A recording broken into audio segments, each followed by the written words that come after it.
Welcome, everybody, to Mindset Monday. My name's Denise, Zack. I'm your host, and so glad to be here with you today. It is Season 2, Episode 2, and I have an awesome guest today, and I'm super excited about inviting him on. For those of you who don't know, this Mindset Monday podcast is part of the Game Plan U community, and if you don't know what Game Plan U is, it is a community of founders, investors, mentors, and career seekers who come together to support one another. It is an amazing opportunity for people who are in the startup world looking to get support, learning about their business, getting validation, getting investment, and things of that nature. So you can reach us at www.gameplanu.org. This podcast is part of that community, and I bring our founders on, I bring our investors on, and I talk about those 6 inches in between your ears, the stuff that goes on that no one can tell is going on, that you're thinking throughout the day. It is beyond business. It is beyond your business development and how successful you are. It's about your mindset, and so I want to kind of dive in and ask those questions and get to those details because it's super important. So if you like hearing about this kind of stuff, definitely click the subscribe button below because you get lots of insight about how founders make it day in and day out with that 24/7 grind.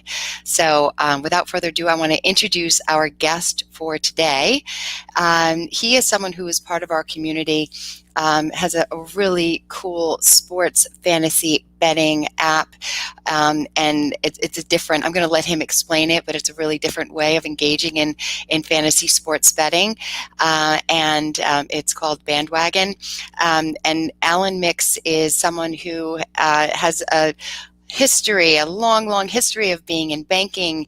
He's, wears 2 hats. He's got a startup in Bandwagon, but he's also, working full-time in banking and finance. So in addition to that, he's also married and has 3 kids. So he's not doing a lot, right? Someone who's not really doing too much. But we know that this is what startups do. This is how startups operate. They're usually wearing a ton of different hats all at the same time. And so I'm going to bring on Alan Mix right now so that we can chat with him and get to know him a little bit better. So welcome, Alan. Nice to see you. Good to see you too. Thank you for having me. Yeah, excited to have you here and really looking forward to our discussion today. Alan, can you give us a little bit of insight? Just tell us kind of who you are, what you do, and then what Bandwagon is all about, because I think it's such a cool platform. Yeah, so, I'm Alan Mix. I'm from Lakewood, Ohio, which is just west of Cleveland, lifelong Clevelander, and I've spent most of my career in banking, working for a couple of different larger banks in a full-time role, and now I'm working with a nonprofit microlender, helping Main Street startups find the capital they need to grow and thrive. And in the meantime, I've been building Bandwagon as, my little startup, and it's something that's kind of started as an idea, and it's steamrolled into a lot of other things. And it's been able to steamroll because my wife has been on board and gave it her blessing. And I've got 3 young kids at home, like Denise mentioned, and they're 7, 5, and 2. So insomnia has become a common theme when trying to handle everything. But That's kind of I think I hear that a lot with startups, is that there's not a lot of time for sleep, and even when you're sleeping, you're dreaming about the business, or Yeah. what you have to do to the next day, right? Yes. Yeah. So so tell us a little bit about Bandwagon. Like what is the platform about? And well, let me back up a little bit, because I think this is important for people who are thinking about starting a business. You said you had this idea and then you thought about it and then it steamrolled. How do you get from that place of having that idea in your head and then actually bringing it to life and bringing it to reality? What is that like? And what is the mentality that you need to actually create that and make it happen? Yeah, it's, first you got to have some good friends that you can test some things on, right? And, hey, what do you guys think about this? And, and then it starts to branch off into these other things. And then you start seeing the possibilities and what it could be. And I've always equated it to being on one side of two bodies of water, or two sides to a body of water, like looking over the river, and you can see what it can become. And it's how do you get from this side to that side? And it's easy to visualize it in between your head. It's just one thing to be like, well, I know what it's going to look like, and I know I can get there. It's like, how do you build that foundation to that bridge, and the foundation to the steps, and that constant grind of probably going to be wrong every step of the way, and you just keep reiterating, pivoting, turning until you kind of get somewhere with a good footing. Yeah, and I love that analogy of kind of looking across the river, because it's a lot of times we do have lots of ideas in our head. We get some validation from friends. We test a couple things out and we think, oh, that's awesome. That's exactly what I want to do. I can do that. But it's the how. It's like, what vessel are you going to use to get across the lake? How are you going to steer the boat, right? And who's going to help you steer it as you kind of make your journey across the way? So I love that analogy. Yeah. So it's fun. It's it makes you have so much respect for entrepreneurs who may not be unicorns, right? Everyone reads about the unicorns, and they hear you're working on a startup, and they're like, oh, isn't that wonderful? And it's like, sure. You want to go into the whole explanation with people. But you just have so much, I was just talking to a guy who I was bouncing ideas off of Groupmatics. They do group ticketing for platforms. And I just told them straight up, I said, I have just so much respect for what you guys have been able to build, from the ground up to create this little business that's, may not be a unicorn that you see, but it's certainly a lot farther ahead than where I'm at. And so it's just bouncing ideas off those kinds of folks and having so much respect for them and what they do. Yeah, I think that's so important, because you talk about just being in a room with people who get it, right? They've been where you've been, and they're willing to kind of lend you a hand, whether it's information or a contact or a strategy or whatever it is. And I just think that's so important, and it's such a real part of being a business. You cannot, I think you feel like you have the weight of the world on your shoulders when you're starting a business, but you need people that get you, that understand the struggle and can help you along the way. Sure. Absolutely. Yeah. So tell us about Bandwagon. So Bandwagon is a fantasy sports platform that's different than everything else you see. The whole world is moving towards that micro space and that instant gambling, instant gratification. And so we're pulling back to a more macro view. And so we draft teams, draft and manage a roster of teams instead of players. So a good example would be for the upcoming baseball season. We're going to be running test leagues on there and open leagues, and anyone can use the app. We have our MVP out in the App Store and running data through, but you can set up a league where you draft 5 or 6 teams. You have the Dodgers with the Royals, or with the Tampa Bay Rays, and you really can track whether wins, losses, or ties. We like to do combination of wins as you own the teams throughout the season, and so you can go in and exchange teams throughout, and it's a way to allow users to remain engaged and competitive without necessarily making them feel like the only way I can be a part of this league is if I got to manage this roster and make these trades and do all this stuff. And guess what? There's a number of people who have families, they're moving up in their careers. And, we used to be a group or a generation that made fantasy sports great. And then we all did those things. We all started getting married and having kids. And the guy who won the league was always the guy who worked out of his apartment, wasn't married, didn't have kids. And we'd all draft for a fantasy baseball league. And then we'd all just kind of forget about it. And there's some people who still do daily fantasy sports, and there's a lot of people who gamble, but where we're kind of heading is similar to the stock market.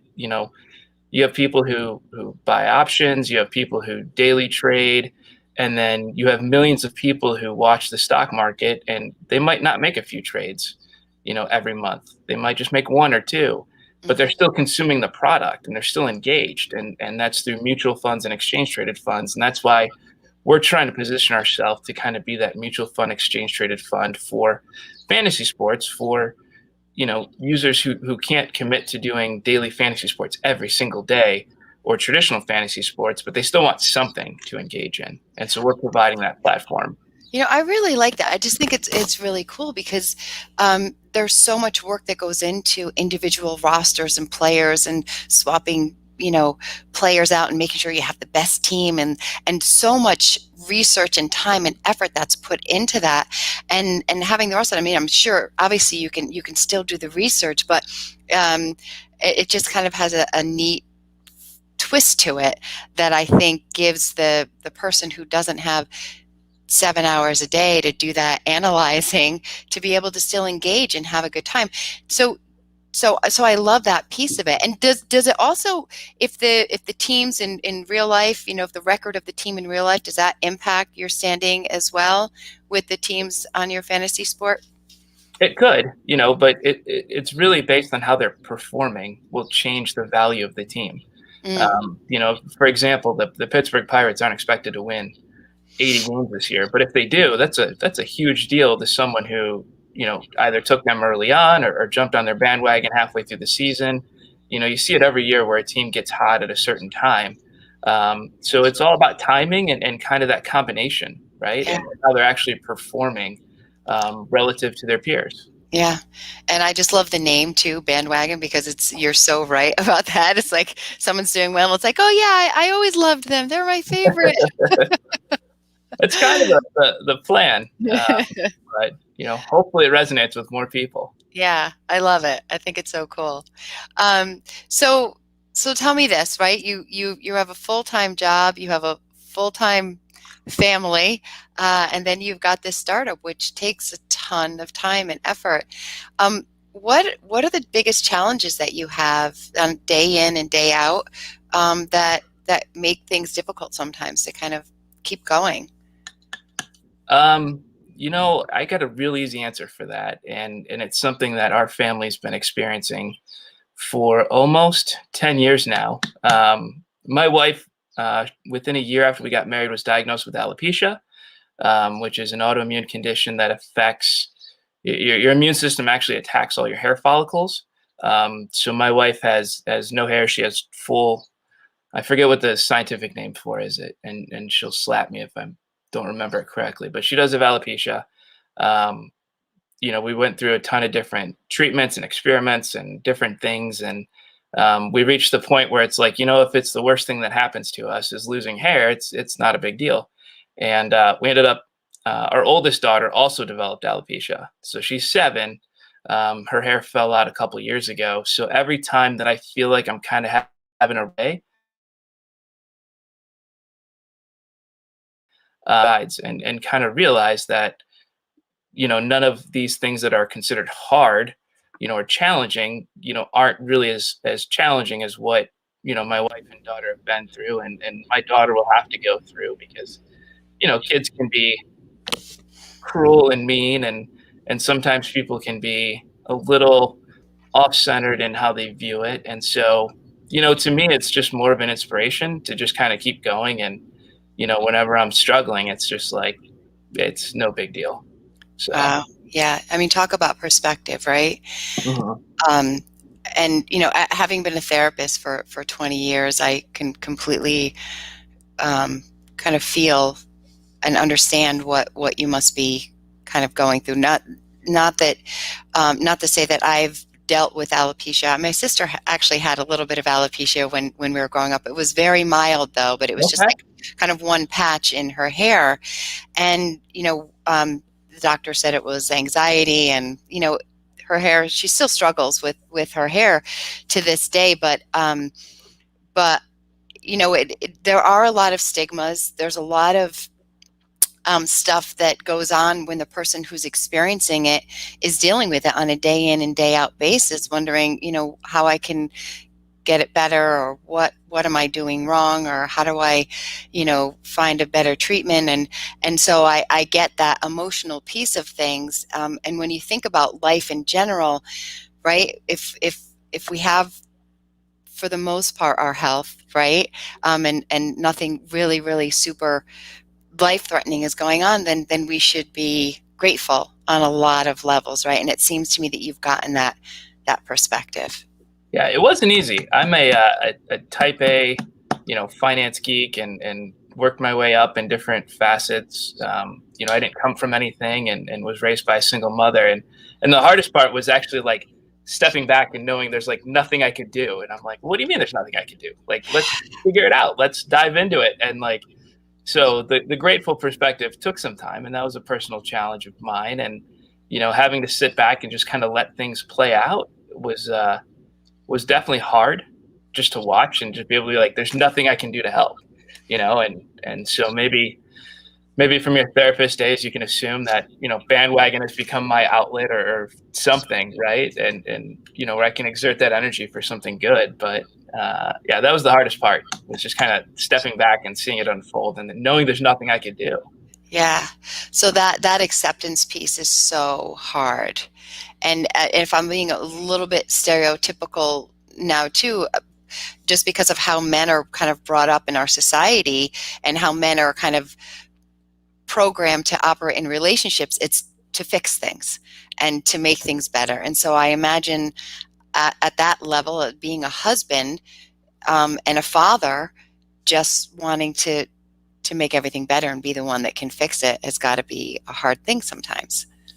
It is, but you learn to roll with it, and you can kind of laugh about it now. Like, before the world went sideways, we were at the art museum, and some woman comes up to my daughter and starts going on this like 17-minute tangent about how beautiful she is and wonderful she is. And my daughter looked at me and was kind of like, what the hell was that all about? She walked away. And I had to explain to her at the age of 6, like, she thinks you have cancer. Yeah, and and it's like, we didn't even get a chance to explain it, but some people just assume the worst, and it's very kind of people, but it's like, I'm always caught in that tough position of like, well, you don't actually have cancer. Like, there's people who are going through much harder things than what you're going through, but that's why that woman who unannounced or just completely came over to you and started talking to you. Right. Trying to be compassionate, right? Trying to be empathetic, right. But it's like, oh. Yeah. I get it. Fun. Yeah. Right. The people who want to help and end up over helping or. Right. Yeah. But I guess better than the negativity. I think that can come with people's reactions sometimes too. But yeah. So interesting, because when you talk about perspective, when we come up against challenges, that acceptance piece of just being able to say, you know what, this is kind of where we're at. This is life right now. When you are starting a business, I imagine that's got to be super helpful, that you're kind of like, well, not the end of the world. It is. And you kind of can't get too high. You can't get too low. You just kind of go through. And I don't know if it's a product of watching too many Disney movies with my kids, but if you know the Olaf character in Frozen, how he just kind of walks through and just, gets blown up or, thrown over a cliff and just like, oh, no big deal. And like, I feel like that's the mentality you have to have as an entrepreneur. It's like, why not? Sure. Okay. I love that.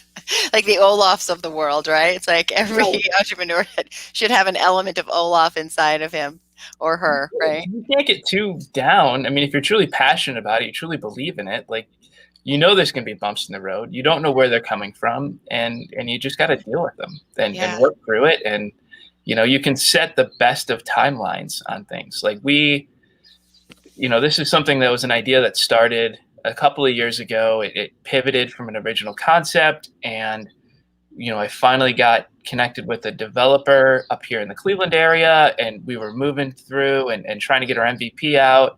And our goal was to have the MVP out for the start of Major League Baseball 2020. We didn't have a data feed, so I was manually updating every single Major League Baseball game. I'm not a marathon runner or a runner at all, so I considered it my marathon of insanity. And, then we all know what happened in February, March timeframe. And it's like, all right, just move it to the side and let's figure, we'll just have some patience and keep building some other stuff and then just kind of keep going. Yeah. And so we did some beta test work for the NFL and English Premier League season. And Now we're gearing up for baseball, and there's already things that I'm thinking of that I should have been thinking of 2 months ago. And it's like, well, I'll just add it to the fall sports time frame. And you just got to keep going and ride those waves. Yeah, and I think that's so important, right? There's kind of the acceptance that the stuff's going to happen like along the way. That's going to be a challenge. It's going to be difficult. But the other thing you said is like pushing through. You've got to find a way to work through it. If you're passionate about it, if you believe in it, if it's something that you really want to make happen, you're going to find a way to be flexible. You're going to find a way to pivot. You're going to find a way to work through it and not have it be a roadblock that gets in your way, right?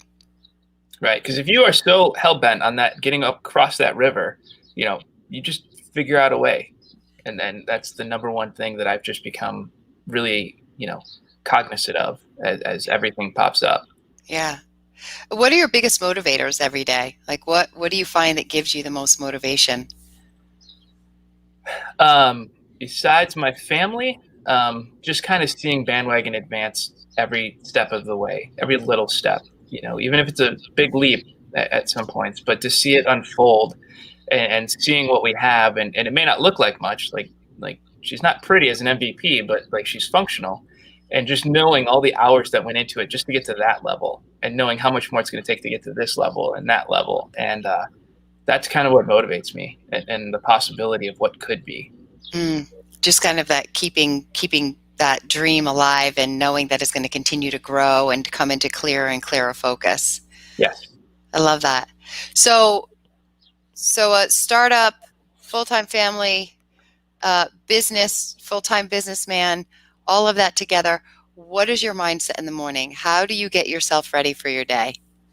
I usually get up about 4:30, 5 o'clock. I usually go for a walk for about an hour every morning, first thing, and then I dive into some emails and things that I need to do on Bandwagon, and I try to knock that out before I truly start my day.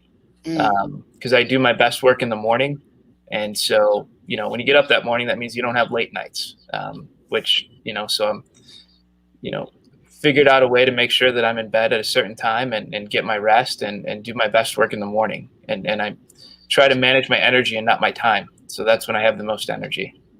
And I think that's so smart. And that's something when I'm working with founders or organizations is kind of not just dictating a schedule because that seems to be, productive, but when are you going to be the most productive inside of that schedule? When is your energy going to match the effort, based on what it is that you want to accomplish during the day, right? Yep. Yeah, I love it. So what advice would you give to founders watching this or startup, someone who wants to start a business? What advice would you give to them today if they're struggling, if they don't know what direction to go in, or if they're just not sure if they want to kind of start that business? What would you say? But they're passionate about something. If you have that much passion, go for it, but find a network, and if you don't have a network, try to build one. Being in Cleveland, the startup scene, there's a lot of focus on manufacturing and healthcare. And it's kind of how I stumbled into Game Plan U, was trying to find someone, a group that's focused in on sports and trying to find a way to network with other entrepreneurs and other people. And, one of the unintended consequences of Game Plan U is being able to connect with founders, beyond the monthly meeting and have those candid conversations of, hey, are you going through this too? Am I not the only one who's experienced this and gotten this kind of feedback and that? And I think that's what really gets you going. And you don't know where it's going to end up, when you start building that network, but you just go and you just start going and start moving forward. And any inch forward is an inch farther than you made it the day before. And sometimes you're going to make it at 100 feet. Sometimes you're not. And you just keep going. So that would be my advice. I love that. And I couldn't have asked for better unsolicited marketing for Game Plan U there. So thank you for that. But yeah, I mean, that's what we strive to do is we strive to be there for our founders and help our founders connect with one another to, like we said, get that validation, get that support, get that, oh my gosh, moment support and, when you need it. So I appreciate those words. And so for you, Alan, if people want to find out more about Bandwagon, obviously you're on what are you on the App Store right now? Yeah, we're only on the App Store. We're Yep. hoping to raise some money so we can get onto Google Play to get the other half of the mobile market. But they can go to the website, they can download the app, they can. We'll have some open leagues set up for baseball soon. They can set up their own league for the upcoming baseball season. It's all free. There's no charge. There's no money going through it just yet. So we're just trying to build it up and really give people that outlet that they're looking for. Because there's so many people I talk to, especially on baseball, basketball, hockey season, those longer seasons. Everyone does fantasy football, but as soon as you change the conversation to another sport, they're like, I don't have time for that. And once I kind of share it with them and explain it to them, they're like, oh, I would love to do that. And so I highly recommend just trying it out and try the experience and see how you feel watching the baseball season, with the Bandwagon League compared to when you watched it before. I love it. It's great advice. Yep. Awesome. And this is how they can get in touch with Bandwagon on LinkedIn. And then obviously if they want to get in touch with you on LinkedIn, they can click here and that's it. All right. Well, awesome. And if anyone wants to get in touch with me, you can email me at denise@gameplanu.org and on my LinkedIn as well. And Alan, I want to thank you so much for coming on today. I really appreciate your willingness to be honest, but also just your perspective about being an entrepreneur and how life, helps build us. It helps us develop who we are as a person, and you cannot separate life from business. It's not possible. When good or bad things happen outside of work, they are definitely going to filter into our workday without question. So I appreciate you being so honest about that and open, but I also just appreciate your willingness to share how it's helped kind of shape you and your mindset as an entrepreneur and just as a person in general. So thank you so much for that. Well, thank you for having me and letting me share the story and talk about Bandwagon as well. Yeah, it's awesome. And wishing the best for Bandwagon. Can't wait to see what comes up this spring with our upcoming events, and wishing well to you and your family as well. So thanks again for coming on, and we'll see you soon. Bye, everybody. Perfect. Take care. Thank you. Bye.